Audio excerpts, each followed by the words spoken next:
नमस्कार मित्र आणि माझ्या जवळच्या मैत्रिणींनो, पुन्हा एकदा आपलं स्वागत आहे या युवा उद्योजक कौशल्य शो मध्ये. एक असा शो ज्यात आम्ही आणि आमचे मित्र सादर करीत आहोत थोड्याच शब्दात बरंच काही सांगणारा एक शानदार शो. आणि हा कार्यक्रम अत्यंत मनोरंजक व्हावा म्हणून आम्ही पूर्ण प्रयत्न करत आहोत. बोले तर एकदम कूल, तुमच्यासाठी काय पण कूल. तर आपल्या देशातील हा तरुण वर्ग आहे जो येणाऱ्या पुढील काळात आपल्या देशाला आकाशाच्या उंचीवर नेऊन ठेवणार आहे.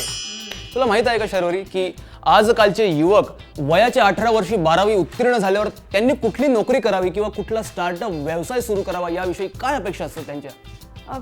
तुला तर माहिती असलं पाहिजे, शेवटी तू एक युवक आहेस ना.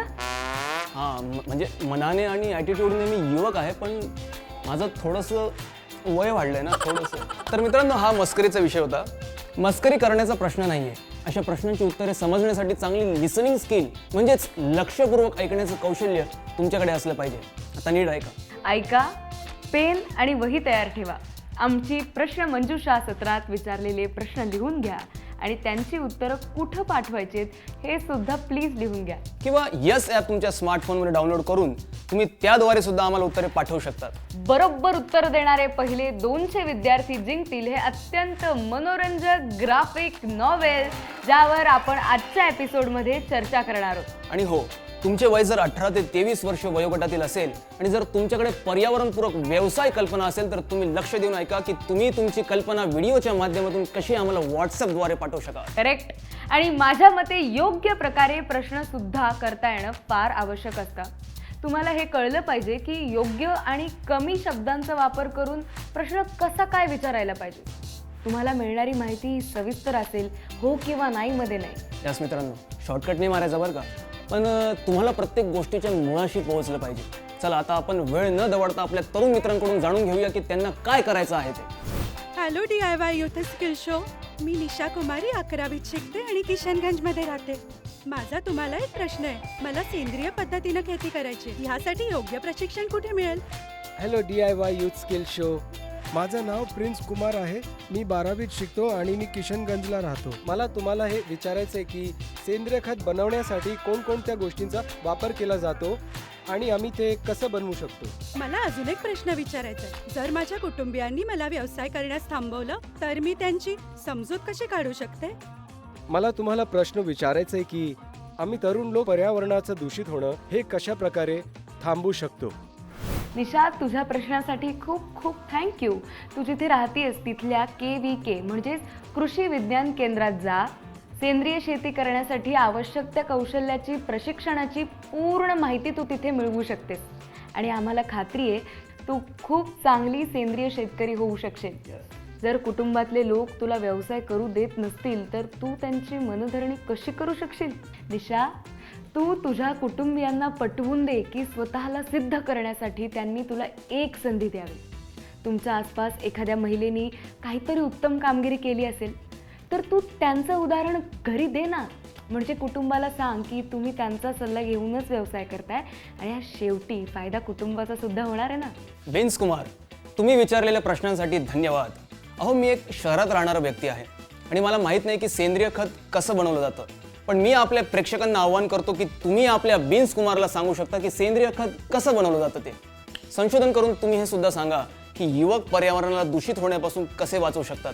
तुम्ही तुमची उत्तरे स्क्रीनवर दाखवल्या जाणाऱ्या क्रमांकावर नक्की द्या.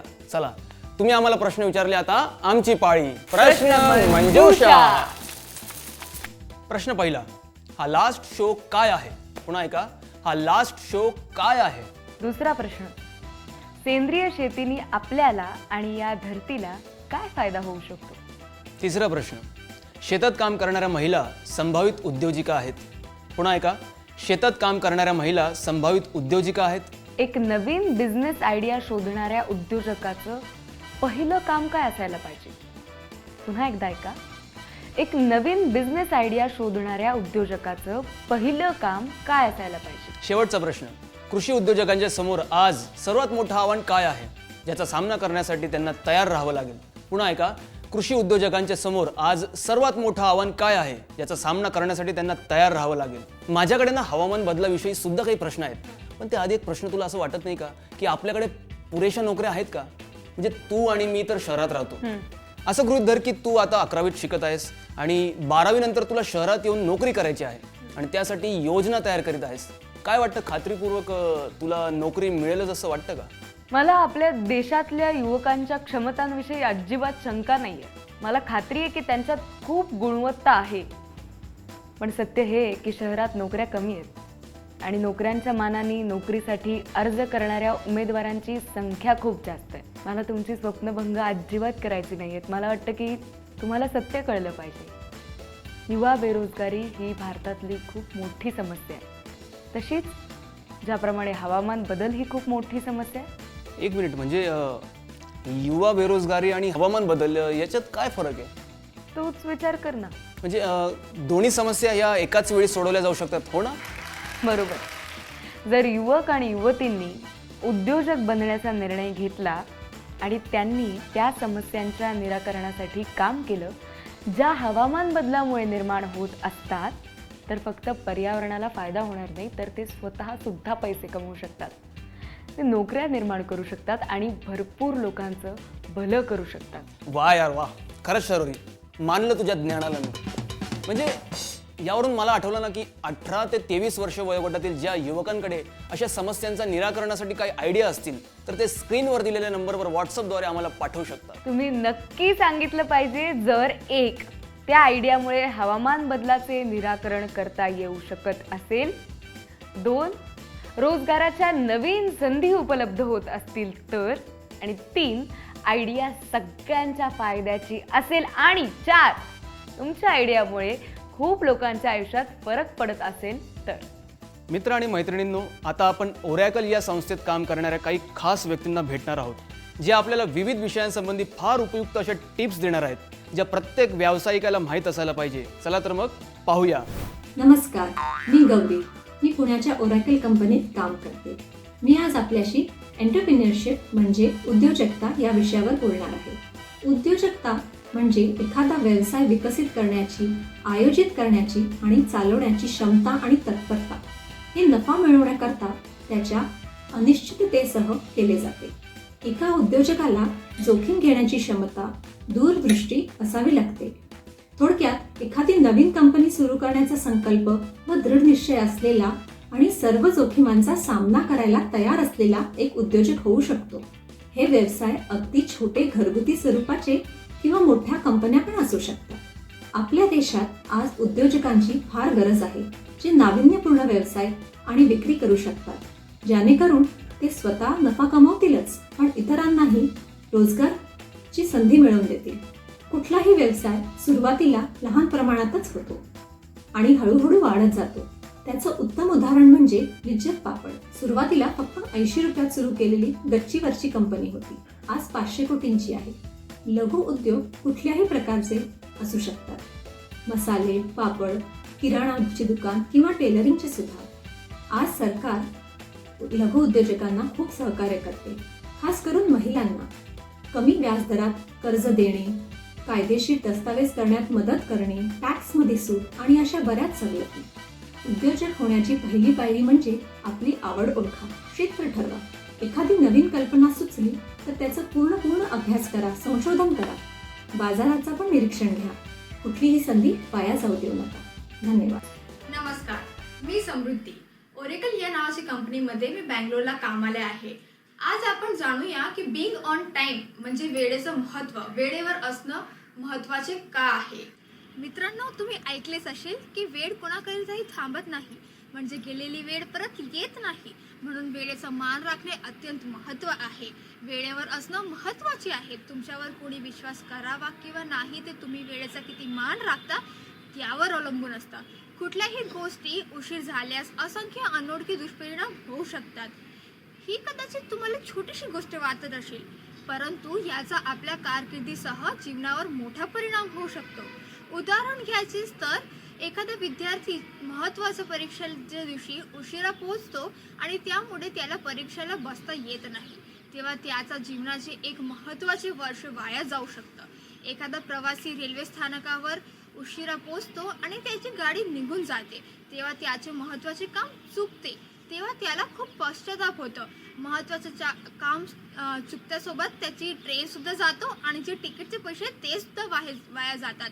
तर यावरून आपण जाणू शकतो की टाईमवर नाही असलं तर किती मोठं नुकसान होऊ शकतं. म्हणून जीवनात प्रत्येक गोष्टीसाठी वेळेवर असणे अत्यंत गरजेचे आहे. This is really bad.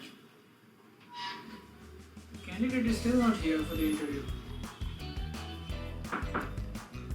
May I come in, sir? Are you Miss Samruddhi here for the interview? Yes, sir. वेळ बघितली का? तुमचा इंटरव्ह्यू आहे आणि तुम्ही half hour late. Sir sorry sir, cab नव्हती मिळत म्हणून लेट झालं. Then you should have left your home early. Sorry sir, परत नाही होणार. No, Samruddhi, see, this is an interview. I cannot allow this. This behavior is really very intolerant. Sorry sir, please one chance. I cannot give you any chance, and I'm not going to schedule your interview now. You can please go. Sir one chance. I said no. Time is really very important. You should respect it. तर बघितलं मित्रांनो, कसं half hour late झाल्याचं ना जॉबचा interview नाही देता आला. अशाच प्रकारे जर कोणत्याही कामासाठी, इम्पॉर्टंट कामासाठी जर तुम्ही लेट झाले तुम्हाला फार मोठं नुकसान होऊ शकते. काय माहीत त्या जॉब इंटरव्ह्यूवरनं जज पण केलं असेल की जर हे मुलगी आता इंटरव्ह्यूसाठीच लेट आली आहे तर या जॉब दिल्यानंतर हे काय करणार.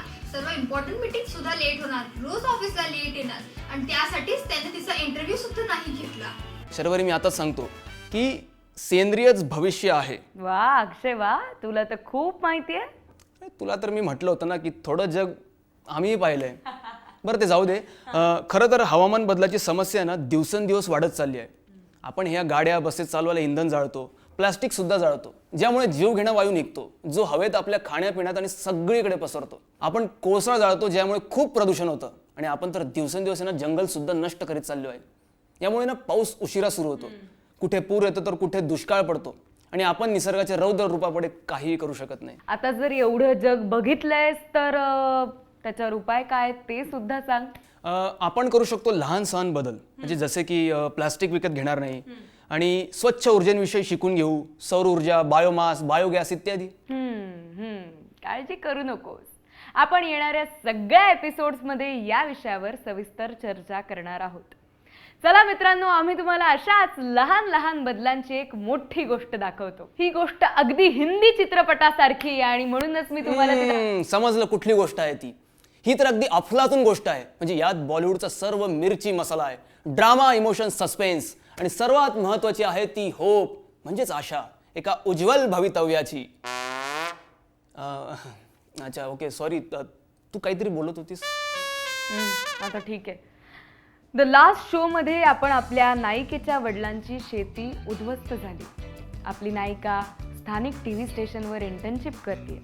तिथे ती अशी उपकरणं बनवतात जी हवामान बदलावरती नजर ठेवून असतात आणि मग तिला कळून चुकतं की फक्त विज्ञानाने लोकांची मानसिकता बदलता नाही येणार. तेव्हा ती आणि तिची छोटी बहीण त्यांच्या आत्याकडे जातात, जी पूर्वी बॉलिवूडमध्ये अभिनेत्री होती आणि खूप वर्षापूर्वी तिने आपलं काम सोडलं होतं. नक्कीच आहे ना, त्या दोघींनी त्यांच्या आत्याला शेवटचा कार्यक्रम करायला सांगितलं असणार. तुला तुझ्या हाती उत्साहाला कंट्रोल करता येत नसेल ना, सो मी तुम्हाला आणि याला दोघांनाही ही गोष्टच दाखवते. सर्वात चांगली गोष्ट ती असते ज्यात पुन्हा दुसऱ्याला आणखी एक चान्स मिळतो. शेती नष्ट होतीये, लोकांना कळत का नाहीये की प्लास्टिक जाळल्याने प्रदूषण होतंय. हे सर्व त्या खराब खतामुळे होते. हा ऑर्गॅनिक फार्मिंग न करण्याचा परिणाम आहे. हवामानासमोर कोण जिंकलंय? मी पण पत्रकार आहे, अशी हार पत्करणार नाही. समस्येला मुळापासून उपटून टाकण्यासाठी रिसर्च करीन, नोट्स लिहीन. तुझे बाबा फार निराश आहेत समीरा. ते लोकांसमोर हरले आहेत. मी त्यांना हरू देणार नाही. ही आपल्या सर्वांची लढाई आहे. पण गावकऱ्यांना ऑर्गॅनिक फार्मिंग विषयी कोण पटवून सांगेल? आपली आत्या. का नाही?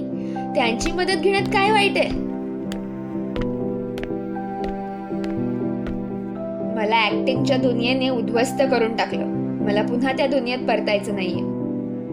आत्या, तुम्हाला आपल्या भावासाठी पुन्हा एकदा ऍक्टिंगच्या दुनियेत यावं लागेल. जर प्रॉब्लेम इतका गंभीर असेल तर मी माझ्या भावासाठी काहीही करायला तयार आहे. पण हा माझा लास्ट शो असेल.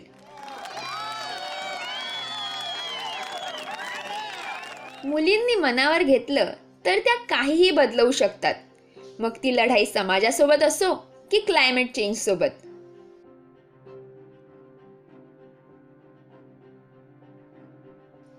वाचा द लास्ट शो. हा अक्षय, बघितलंस ना तू, मुली काहीही करू शकतात जर त्यांनी मनावर घेतलं तर. मी तर त्या समीराची फॅन झाली आहे. तिने कसं त्या डिझायनिंग थिंकिंग प्रक्रियेतून सगळं काही असं जुळवून आणलं हो ना अक्षय. आणि आपण हे देखील पाहिलं की कशी रसायनांच्या वापरामुळे गावाच्या गावं उद्ध्वस्त होत आहे. पाहिलंस, मी बरोबर म्हटलं होतं ना की सेंद्रियच जीवन आहे. आणि तू म्हटलं होतंस की सेंद्रियच भविष्य आहे. हां, जीवन भविष्य ते जाऊ दे. मस्त गोष्ट होती नाही का. आणि ही तर एक झलक आहे. द लास्ट शो ग्राफिक नॉव्हेलमध्ये सेंद्रिय शेतीवर सविस्तर माहिती आहे. आपल्या खाण्यापिण्यातून आपल्या शरीरात जाऊन आपल्याला अपाय करणाऱ्या रासायनिक खतांऐवजी तुम्ही नैसर्गिक खतांचा वापर कशा प्रकारे करू शकता. सेंद्रिय भाज्या घेणं, पूर्णपणे सेंद्रिय शेती करणं, आपल्या कंपनीची नोंदणी करणं आणि आपला ब्रँड स्थापित करणं, या सगळ्यांविषयी सुद्धा तुम्हाला माहिती मिळेल. आणि आपण सेंद्रियवर खूप गप्पा मारल्या. आता जरा बघूया की आपल्या देशातले तरुण शेतकरी, स्त्रिया या सगळ्याविषयी काय विचार करतात. तुम्हाला काय वाटतं, सेंद्रिय शेती करणं चांगलं आहे की रासायनिक शेती करणं चांगलं आहे? मला वाटतं की सेंद्रिय शेती करणं जास्त चांगलं आहे. सेंद्रिय शेती केल्याने जमिनीचं पीक उगवण्याची जी क्षमता आहे ती टिकून राहते, बरोबर ना? आणि सेंद्रिय शेतीच्या माध्यमातून जे पीक उगवतं ते आपल्या आरोग्याला जास्त लाभदायक असतं, ठीक आहे, आणि पुढच्या पिढ्यांसाठी फायद्याचं असेल. त्यामुळे पर्यावरणाचं देखील नुकसान होणार नाही. आधी सेंद्रिय खत बनवणं खूपच अवघड होतं, आता खूप जास्त सोपं झालंय. महाराष्ट्रातील स्त्रियांना सेंद्रिय खत बनवायला लागल्यापासून फायदा झालाय. सेंद्रिय खत बनवताना 3 गोष्टी लक्षात ठेवा. जसे कष्ट घेतले पाहिजेत आणि धैर्य राखलं पाहिजे. आणि सर्वात महत्त्वाचे, खड्ड्यात प्लास्टिक टाकू नका. सेंद्रिय खताचं नुकसान होऊ शकतं. आणि सेंद्रिय खताचा हा फायदा आहे की ते विकून आपण पैसेही कमवू शकतो. शेतात रासायनिक खत वापरल्याने जमिनीची पीक उगवण्याची क्षमता कमी होते आणि जे पीक उगवतं ते आरोग्याला देखील हानिकारक असतं आणि ह्याने पर्यावरणाला देखील खूप नुकसान पोहोचतं. रासायनिक शेतीमुळे पाणी आणि हवा प्रदूषणाचं मुख्य कारण काय आहे? ह्याचं मुख्य कारण लोकसंख्या वाढ हे आहे. आपण जी झाडं कापतोय, प्लास्टिक जाळतोय, शेतात रासायनिक खतांचा वापर करतोय, याचा वापर टाळावा. झाडं कापू नये, प्लास्टिक वापरू नये, जास्तीत जास्त कापडी पिशव्या वापरावे, सेंद्रिय खत वापरावं जेणेकरून पर्यावरण सुरक्षित राहील. शेती करताना अवेळी देखील पाऊस पडतो. पावसात भिजत कष्ट करत शेती करावी लागेल. जर ऊन असेल तर उन्हात देखील काम करावं लागेल. म्हणून तरुणांना शेती करावीशी वाटत नाही. त्यांना वाटतं सगळं आयतं बाजारात मिळतं आणि ते खरेदी करून खाऊ. जर आपण शेती करून पैसे कमवू शकतो हा विश्वास तरुणांनी बाळगला पाहिजे. असं करून आपण आपल्याला सन्मानानं जगता येतं आणि शेतीतून इतरांना रोजगार पण देऊ शकतो. पाहिलंस ना अक्षय, सेंद्रिय शेती करून कितीही फायदा करून घेतला तरी हे प्लास्टिक त्या सगळ्या समस्या पुन्हा आणून सगळ्यावर पाणी सोडणार. हो ग, म्हणजे कित्येक लोकांना तर माहितीच नाही की सेंद्रिय असतं काय. आणि ज्यांना माहित आहे तरी सुद्धा ते सेंद्रिय भाज्या विकत घेण्यासाठी त्या प्लास्टिकच्या पिशव्याच वापरत आहेत. खरंय, आजकाल तर ना मला या प्लास्टिकची ना अशी चिडचिड होतीये. पण मला खात्री आहे की आपले जे युवा मित्र आहेत ना ते ही समस्या नक्की सोडवतील. हा, मग ती कशी काय? एक अशी व्यापार योजना बनेल जी सेंद्रिय असेल आणि ज्याची पॅकेजिंग पर्यावरणपूरक असेल. म्हणजे नो प्लास्टिक? एवढंसं पण नाही. आणि पॅकेजिंग, डिझायनिंग हे सगळे ना माझे खूप आवडीचे विषय आहेत. किती वेगवेगळ्या आणि आकर्षक पद्धतीने पर्यावरणपूरक पॅकेजिंग केलं जाऊ शकतं माहितीये तुला? तर मित्रांनो, तुम्ही द लास्ट शो मध्ये पाहिलं की कसं त्यांनी लोकांची मानसिकता बदलण्यासाठी विज्ञानासह भावनांचाही उपयोग केला. ही अत्यंत आवश्यक अशी शिकण्यासारखी गोष्ट आहे. हो, एखाद्याला तत्वज्ञान सांगत बसलो तर मानसिकता तेवढी बदलत नाही जेवढी एखाद्या गोष्टीमुळे बदलता येते. आणि अशा कथा ज्यात शेवटी लोकांच्या आयुष्यात सकारात्मक बदल घडून येतो. म्हणजे अशा कथा तर ना मला खूप आवडतात, म्हणून मी तो प्रश्न ना आपल्या प्रश्नमंजुषेत विचारला होता. म्हणजे मित्रांनो, जेव्हा तुम्हाला the last show graphic novel मिळेल तेव्हा तुम्ही ते वाचा आणि आपल्या परिसरात जाऊन माहिती काढा की तुमच्या परिसरातील लोकांचं सेंद्रिय पदार्थांविषयी काय म्हणणं आहे. म्हणजे हा सुद्धा एक 4 दिवसांचा प्रोजेक्ट आहे. आता आम्ही आमच्या 18 ते 23 वर्ष वयोगटातील मित्रमैत्रिणींना पुन्हा एकदा सांगतो की जर तुमच्याकडे एखादी चांगली व्यवसाय कल्पना असेल आणि तुम्हाला तो व्यवसाय करायचा असेल तर आम्हाला तुम्ही केलेलं संशोधन या नंबरवर प्लीज व्हॉट्सअप करा. एवढंच नाही तर आम्हाला तुमची कल्पना पिच करून याच नंबरवर व्हॉट्सअप करा. मित्रांनो, एक छोटा व्हिडिओ बनवून सांगा की तुमच्या परिसरात हा व्यवसाय का उपयोगी आहे, तुमच्या परिसरातील समस्या त्याने सुटतील का आणि तुम्ही तो कसा यशस्वी कराल. तुमचं नाव, नंबर आणि पत्ता द्यायला विसरू नका. तुम्ही हा व्हिडिओ सेंद्रिय शेती किंवा भाज्यांसह शूट करू शकता. खूपच छान कल्पना अक्षय, क्या बात आहे. आपल्या संपूर्ण कल्पना शक्तीचा उपयोग करा. असा विचार करा की तुम्ही एखादी बॉलिवूडची फिल्म डिरेक्ट करताय. स्वतःचा सेट बनवा. Lights, camera and action. Yes, बघूया की तुम्ही आयडिया पिचिंग मध्ये येणाऱ्या अडचणींवर मात करून प्रश्नांना सामोरे जाऊन हा व्यवसाय करण्यासाठी पैसे जिंकू शकतात की नाही ते. आम्हाला हवी आहे ड्रामा, उत्साहाने भरलेली एक अशी प्रस्तुती. All the best friends. आतासाठी इतकंच. आता निरोप द्या. पुन्हा लवकरच भेटू. See you.